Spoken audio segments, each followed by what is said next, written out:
সবাইকে নমস্কার। অনেক বইপত্র নিয়ে এসেছি বলে ভাববেন না অনেকক্ষণ ধরে অল্পই বলবো। আর যে বিষয়টা সাগর আমায় বলেছিলেন বলার জন্য আমাকে বলেছিলেন কি নাম এক শিরোনাম কি হবে, তখন তারা বলতে একটা শিরোনাম দিয়ে দেওয়া হয়েছিল, কিন্তু পরে দেখলাম যে বিপদ বেড়েছে। রবীন্দ্র নজরুলের উত্তরাধিকার। এখন এই অনুষ্ঠানটা যে পরিষদ আমাদের হালিশহর সাংস্কৃতিক সংস্থায় হয়, তাতে প্রতিবারই প্রায় একটা প্রথার মতো হয়ে গেছে আমাকে দুটো 10টা কথা বলতে হবে। এখন মুশকিল যেটা হয় যে কখনো কখনো এতে নিজেই খুব বিপদে পড়ে যায়। বিপদ মানে এই যে রবীন্দ্র নজরুলের উত্তরাধিকার, প্রথম কথা হচ্ছে যে রবীন্দ্রনাথ নিজেই এত চারদিকে এত প্রায় আকাশের মতো ছেয়ে আছে, তার উত্তরাধিকার একরকম। শুধু এইটুকু একটা এত কাজের একটা বিষয় নিয়ে বলতে গেলেই প্রচুর, যারা যোগ্য মানুষ তারা বলে। তারপরে নজরুল, সব মিলিয়ে একটা অসুবিধাতেও পড়ে আছে। কিন্তু তাহলে আসি চেষ্টা নিয়ে, কেন চেষ্টা নিয়ে এই জন্য যে আমি এই কাজটা যখন করি তখন আবার নিজের চিন্তা ভাবনা গুলোকে আবার নিজে একটু গুছিয়ে নেবার অবকাশ পাই। আজকে আমার যা প্রস্তুতি ছিল তাতে আমার কিছুটা সুবিধে হয়েছে, অসুবিধা হয়েছে। সুবিধা হচ্ছে যে আমার বলার মধ্যে নজরুলের আমার কৈফিয়ত কবিতাটার একটা জায়গা ছিল যেটা আমি বলবো, তো সোমনাথ সেই কাজটা করে রেখে গেছেন, সুবিধা হয়েছে। আর আগে যে দুটো গান হয়েছে সেই গান দুটো থেকে পরে ভুলে যাব, সেই জন্য আগে বলিনি। এই যে একটা গানে আমরা শুনলাম না যে অনেক বলা বলেছি সে মিথ্যে বলা, অনেক চলা চলেছি সে মিথ্যে চলা, আজ যেন সব পথের শেষে তোমার দ্বারে দাঁড়াই এসে ঘুরিয়ে যেন নেয় না বলে আপন থাকে। আর আরেকটা গান অতনু যেটা করবে তার মধ্যে দুটো কথা আছে, মানে রবীন্দ্রনাথের কথা তো আমরা মানে প্রায় মন্ত্রের মতো বলি। ওই গানটার মধ্যে দুটো লাইন আছে, এতদিন তো ছিল না ওর কোনো ব্যথা, সর্ব অঙ্গে মাথা ছিল বলি মাথা, তোমায় দিতে পূজার ডালি বেরিয়ে পড়ে সকল। এই যে এতদিন তো ছিল না ওর কোনো ব্যথা, সর্ব অঙ্গে মাথা ছিল মলিনতা। যখন আমাদের মলিনতা মাথা থাকে তখন আমরা অন্যের ব্যথা বুঝতে পারি, কারণ আমি নিজেকে নিয়েই তখন ব্যস্ত থাকি এবং সেই মালিন্য আমাকে একা করে, আমাকে নিজের মধ্যে নিজেকেই সম্পূর্ণ এই ভাবনায় জড়িয়ে রাখে। ফলে এই যে কথাগুলো আমরা বলি, আমরা যখন গান করি বা আমরা যখন এরকম বলি, তখন এইগুলি আমরা কতটা আত্মস্থ করতে পারি, শুধু কথাই না, আমাদের জীবন যাপন। আর একই সঙ্গে নজরুলের হয়তো রবীন্দ্রনাথের মতো এত হাজার ঘন্টা কাজে ব্যস্ত ছিলেন না, কিন্তু তার গানের গভীরতার সুর সেইটা আমাদের এত কাছে। এই যে অতনু যে গানটা করলেন, কাবার জিয়ার রাতে তুমি যাও মদিনায় যাও মদিনায়, গানটা বলছেন, গানটার আবার যদি এমনি বাণীটা আমরা পড়ি তাতে দেখা যাবে যে যেখানে বলছি যে আমি যেতে পারছি না, আমি তো পড়বো, তুমি আমার সালামটা নিয়ে যেও। এবার আপনারা জানেন আমি আমার আসামের যে জায়গায় সিলেটের অনেক কবিরা তো আঞ্চলিক ভাষায় গান লেখেন। আমাদের একটা ছোটবেলায় গান ছিল, আমরা যে অঞ্চলটায় বড় হয়েছি যে গ্রামে, সেটা মুসলিম প্রধান গ্রাম, কিন্তু এখনকার মতো এরকম ছিল না, আমরা খুবই আনন্দেই ছিলাম। যাই হোক, সে তো অন্য কথা। ওইখানে একটা গান গাইতেন অনেকে, সেটা হচ্ছে যে দূর আরবের স্বপ্ন দেখি বাংলাদেশের কুটির হতে, বেহুশ হয়ে চলছি পথে কেঁদে বেহুশ হয়ে চলছি কেঁদে কেঁদে কাবার পথে পথে, হায় নবীজি কেন মনে পাঠাইলেন হায় কাঙাল করে, ইয়া ইলাহি বল গো তবে আমার কবে আমার স্বপ্ন সফল হবে। এরকম মানে একেবারে আমাদের গ্রামের হাটের কবি যে গানটা গাইছেন, নজরুল অনেক পরিশীলিত ভাবে সেই গানটাই আমাদের কাছে এনে দিয়েছে। এবং এই জন্য আমরা জানি বাংলাদেশে গানের দিক থেকে বা গানের দিক থেকেই প্রধানত বাঙালিদের দুটো বিভাজন আছে, কেউ কেউ নজরুলপন্থী, কেউ কেউ রবীন্দ্রপন্থী। এবং এইটা সবসময় নজরুল ইসলামের গান, আমরা ছোটবেলায় যখন আমাদের গ্রামে অনুষ্ঠান হতো, খুবই কৃষক মানুষেরা চাষবাসের মধ্যেই ছিলেন, তাতে নজরুলের গান কিন্তু অনেক বেশি গাওয়া হতো। নজরুলের গানের সঙ্গে নাচ অনেক আমরা মেলাতে পারতাম, অনেক কথা সুর এগুলো আমাদের খুব সহজ। কিন্তু রবীন্দ্রনাথের গানের অনেক গভীরতা থাকে, তো সেটা চট করে আমরা যেন নিজেদের কাছে আনতে পারি। এটা এক একজনের এক এক রকম। এখন এই যে যাই হোক, আগে কাজের কথায় আসি, সেটা হলো যেটুকু যেটা বলার আর কি, সেটা হলো এই যে উত্তরাধিকারের কথা বলি আমরা, মানে যেটা আমি নির্বাচন করেছি শিরোনামটা, সেটা হচ্ছে যে কিসের উত্তরাধিকার। আজকে যে সময়ে দাঁড়িয়ে আমরা কথা বলছি, সেই সময়ে খুব অস্থির সময়, আমরা এটা প্রায় সবার পত্রিকাতেই শুনি, কিন্তু অস্থিরতাটা কোথায়, কিভাবে এলো? আমরা যখন বলছি যে চারপাশে রবীন্দ্রনাথ, নজরুল বা প্রচুর মহাপুরুষরা অনেক কথা বলে গেছেন, এই যে রবীন্দ্রনাথ বলছেন, এসো হে আর্য, এসো অনার্য, হিন্দু মুসলমান, এসো এসো আজ তুমি রাজ, এসো এসো কৃষ্ণ, এই যে খোলা জায়গাটা, সেই খোলা জায়গাটা কোনোদিনই কি আমরা সেইভাবে বাস্তবে নিয়ে আসতে পেরেছি? নজরুল তার ওই ফরিয়াদ বলে কবিতাটা এরকম ভাবেই লিখছেন, এই ধরনের ধুলি মাখাতম অসহায় সন্তান মাগে প্রতিকার করতে, এই কবিতা। এখানে ওই ঠিক এই কথাটাই বলছেন যে শ্বেত পিত কালো করিয়া সৃজিলে মানবে সে তব সাধ। আমরা যে কালো, তুমি জানো ভালো নহে তা অপরাধ। তুমি বলো না এই শুধু শ্বেত দ্বীপে যোগাইবে আলো রবি শশী দ্বীপে, সাদা রবে সবাকার টুটি টিপে, এ নহে তব বিধান, সন্তান তব করিতেছে আজ তোমার অসম্মান। এই কথাগুলো রবীন্দ্রনাথ নজরুল লিখেছেন, আমরা আউড়েছি, কথা বলেছি, মিটিং মিছিল হয়েছে, কিন্তু বাস্তব আজকে এনে যেখানে দাঁড় করিয়েছে সেটা ভয়ঙ্কর। মনে হয় যেন এই কথাগুলো বাংলাদেশের মাটিতে কোনোদিন উচ্চারিতই হয়নি, কোনোদিন বলেনি কেউ। আমরা যেন গোটাটাই একটা ভয়ঙ্কর অন্ধকারের মধ্যে ছিলাম। আর যদি না থেকে থাকি, তাহলে আমাদের আজকের উত্তরাধিকারটা কি? তো এইরকম একটা ভাবনার জায়গা থেকে নিজেই খুব বিচলিত হয়ে আছে কিছু। ফলে রবীন্দ্রনাথের সম্পর্কে কিছু বলতে, সমুদ্র বা পাহাড়ের সামনে গেলে যেমন আমরা তার পরিমাপের চিন্তাও করতে পারি না, তার সৃষ্টির মধ্যে তো তাই। আর কি যে বিপুল সৃষ্টি,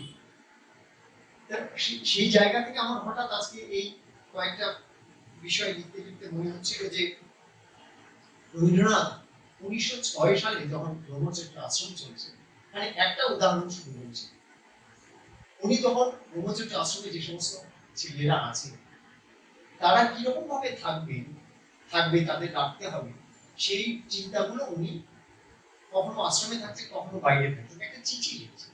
সেই চিঠিটা আমি ভেবেছিলাম যে তার নির্যাসটা আমি মুখে বলে দেবো, কিন্তু পরে ভেবে দেখলাম যে না, এইটুকু একটু পড়ে শোনায়, একটু সামান্য জায়গা। উনি চিঠি লিখছেন যে যারা, উনি রবীন্দ্রনাথ তখন আশ্রমের বাইরে, যারা ওইখানে দায়িত্বে আছেন তাদেরকে উনি লিখছেন, বৃষ্টি হলে, মানে ছেলেদের সম্পর্কে, বৃষ্টি হলেও বাইরে খেলা বা মাটি খোঁড়া বন্ধ রাখবেন না, কারণ পরিশ্রমকালে বা বেড়াতে বেড়াতে বৃষ্টিতে ভিজলে কোনো অসুখ করে না, বরঞ্চ নিয়মিত ব্যায়ামে ব্যাঘাত হলেই অসুখ হবে। দুই একজন ছেলের একাধিক একটু আধটু সর্দি হলেই ভয় পেয়ে যাবেন, বরং কড়া রৌদ্রটা খালি মাথায় ভালো নয়। রৌদ্রের সময় সব ছেলে যদি চাদরটা মাথায় পাগড়ি করে বাঁধতে শিখে, তাহলে কোনো ভয়ের কারণ নেই। কিন্তু বৃষ্টির সময় বাইরে ব্যায়াম সেরে ঘরে এসে তাড়াতাড়ি গা ভালো করে মুছে শুকনো কাপড় পরলে অসুখের সম্ভাবনা নেই। হরিচন্দ্র সেনকে লিখছে। এখন আমরা ভাবছি যে রবীন্দ্রনাথ লিখছেন দুটো বিষয় ভাবা, যে একেবারে মায়ের মতো যেন বলছেন এই করবেন, এগুলো করবেন না, এই করবেন সেই করবেন ইত্যাদি। আর লিখছেন 1906 সালে, যখন আমরা জানি 1901 থেকে 1910 পর্যন্ত রবীন্দ্রনাথের জীবনে একবারে মৃত্যুর মিছিল চলেছে, সবাই একে একে চলে যাচ্ছে, রবীন্দ্রনাথ এগুলো সহ্য করছেন, আশ্রমে এরকম নির্দেশ দিচ্ছেন।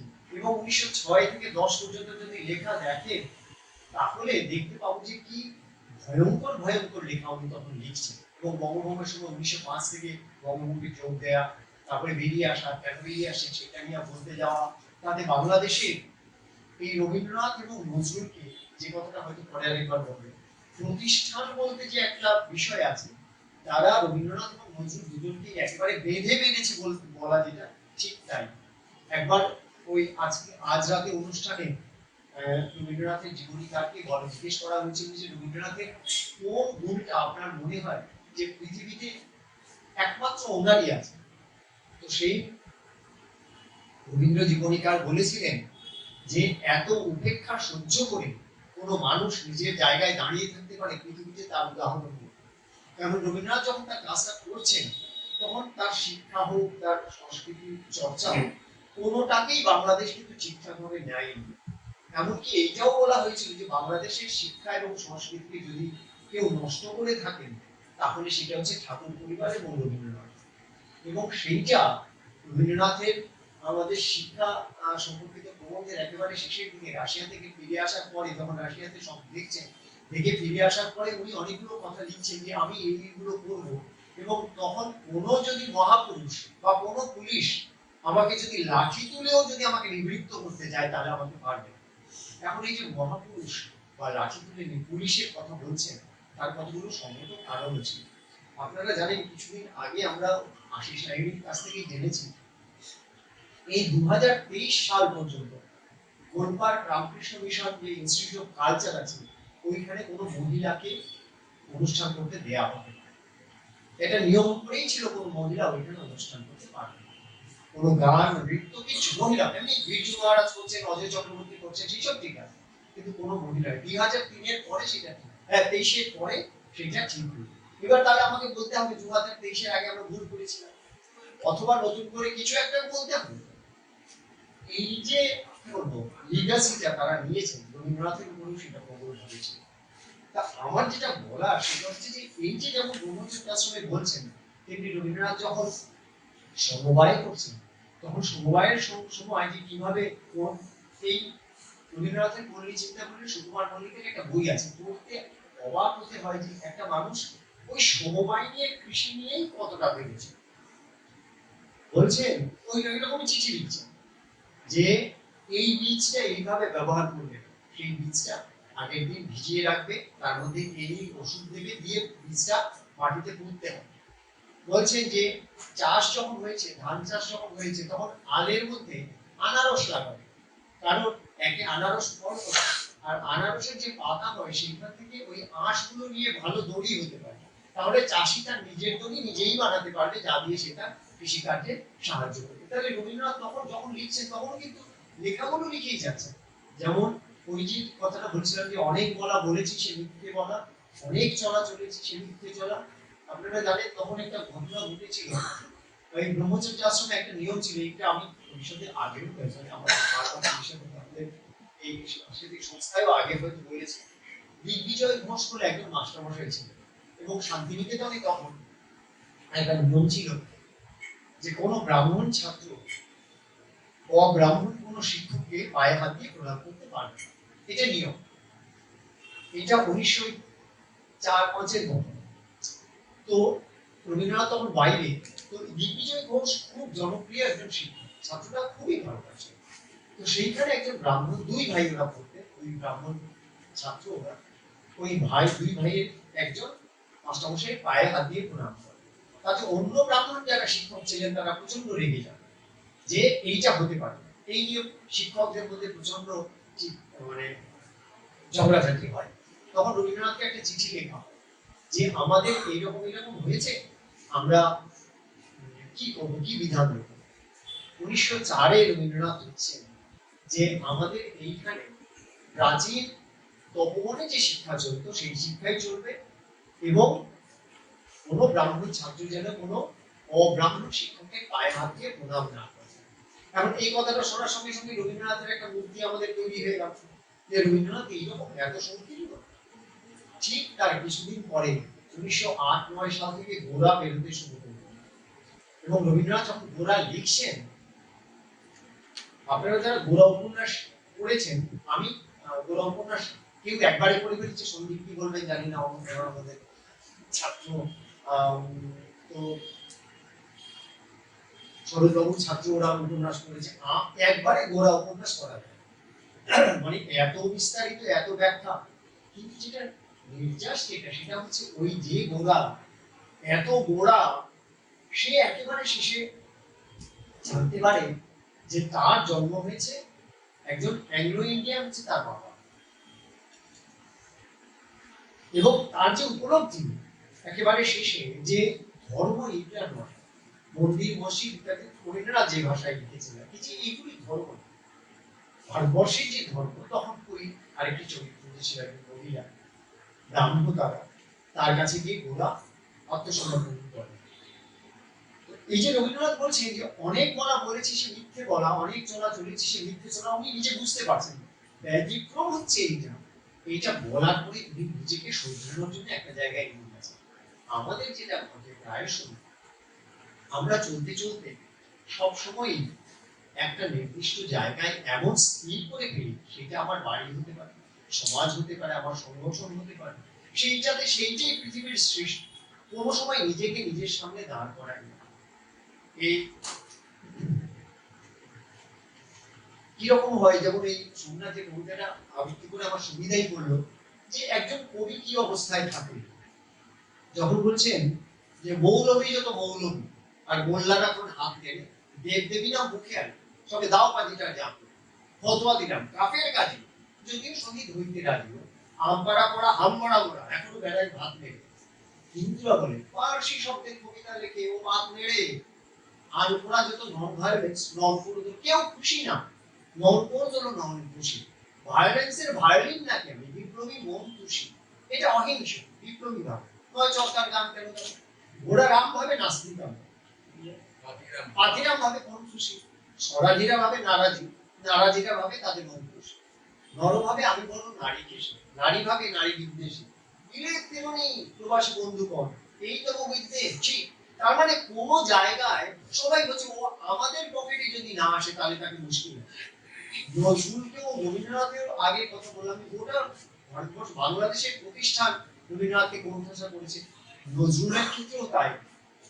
আজকে আমরা কোন উত্তরাধিকার নিয়ে নিশ্চয়ই এসো, তো আমরা আজকে কোন জায়গায় দাঁড়াবো, অন্তত ব্যক্তিগত আমি যেটা ভাবলাম সেইখানে আমার তো, আমি আমার নাটকের জায়গা থেকেই ভাবি যে আমি যেটা লিখি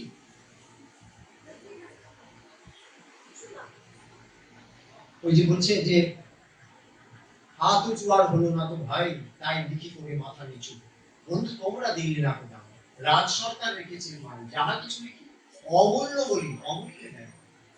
আমাদের অবস্থাটা আজকে দাঁড়িয়েছে তাই, যে সত্যি সত্যি আমরা আর 2 বছর পরে কোন জায়গায় গিয়ে পৌঁছবো, এইটা ভয়ঙ্কর একটা অবস্থা হয়ে দাঁড়াবে। এবং আমরা আমাদের নিজেদের কাজটা তাহলে ওই প্রতিদিনই নিজেদের মানে নিজেদের কাছে নিজেদের পরীক্ষা দিয়ে দিয়ে চলা। আর আমার নিজের এখন মনে হয় যে কোনো মানুষ কোনো সময় কারো কাছে মানে কেউ যেন তাকে ডমিনেট না করে, কারো আধিপত্য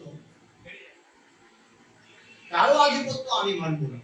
আর আমিও কারোর উপর কোন রকমের চাপ, সেটা আমার বাড়িতে হতে পারে, আমার সমাজে হতে পারে, আমার প্রতিষ্ঠানে হতে পারে, সব জায়গায় কোথাও আমি কারো আধিপত্য মানবো না, আমিও কোনো আধিপত্য তৈরি করবো না। আমরা বহুদিন পরে যখন শিক্ষা নিয়ে রবীন্দ্রনাথ 1924-27 সালে যা বলেছিলেন, একেবারে 1987 সালে, এটা অন্য আলোচনা কিন্তু বলছে 1987 সালে ওয়ার্ল্ড হেলথ অর্গানাইজেশন সমস্ত পৃথিবীতে একটা কারিকুলাম চালু করে, যাকে ওরা বলছেন সাইকোসোশ্যাল কম্পিটেন্স। এই সাইকোসোশ্যাল কম্পিটেন্সটা ওরা যে বলছে লাইফ স্কিল এডুকেশন থেকে, রবীন্দ্রনাথ 1987 যেটা বলেছিলেন 1986-87 সালে ওয়ার্ল্ড হেলথ অর্গানাইজেশন ঠিক তাই বলেন শিক্ষা। মুদ্রা কথাটা কি ছিল? মুদ্রা কথাটা ছিল যে আমরা যখন কোথাও শিক্ষকতা করতে আসি বা কাউকে শেখাতে আসি, সে নাটকই হোক, রবীন্দ্রসঙ্গীত হোক আর পড়াশোনাই হোক, সবসময় যে মানুষটার কাছে আমি পৌঁছচ্ছি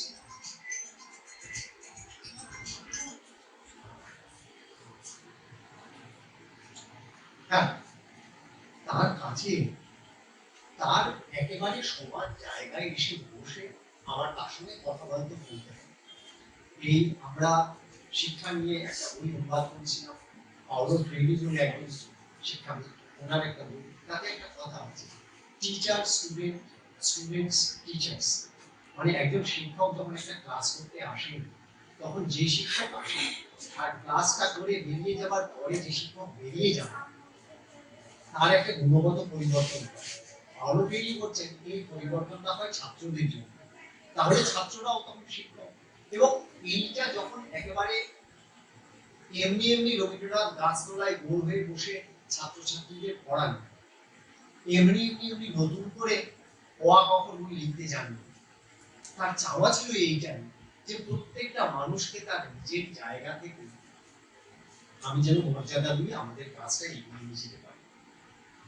ফলে আর শুধুমাত্র ওইটাতে না, প্রতিটা লেখায়, নাটকেও যদি দেখবেন একবারে বিসর্জন, শারদোৎসব, বচনায়তন থেকে সব জায়গায় রাজা তার উঁচু জায়গা থেকে মানুষের কাছে নেমে চলে যাবে।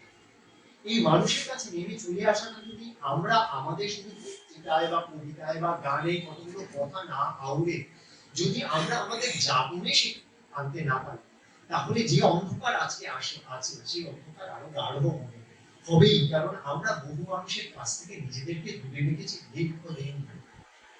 রবীন্দ্রনাথ একদম শেষের দিকে যে কথাটা বলছিলেন যে সবচেয়ে দুর্গম যে মানুষ আপন অন্তরালে, তার কোনো পরিমাপ নাই বাহিরের দেশে কানে, সে অন্তর নয়, অন্তর মিশালে তবে তার অন্তরের পরিচয়।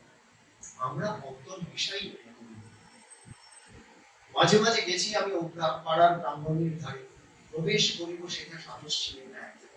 রবীন্দ্রনাথ নিজে বলছেন আমি পারিনি। এবং ওই কবিতাটা আমরা তো নানা রকম ভাবে বলি, কিষানের জীবনের শরীর যে জন, কর্মেও কথায় সত্য আত্মীয়তা করেছে অর্জন, যে আছে মাটির কাছাকাছি সে কবির বাণী লাগি কান পেতে আছে। ওই কথাটা লিখেছেন একেবারে জীবনের শেষ বেলা। আমরা 1884-85 সালে যখন রবীন্দ্রনাথ জমিদারি দেখতে গেছেন, তখন লিখছেন এবার ফিরাও মনে কবিতাটা।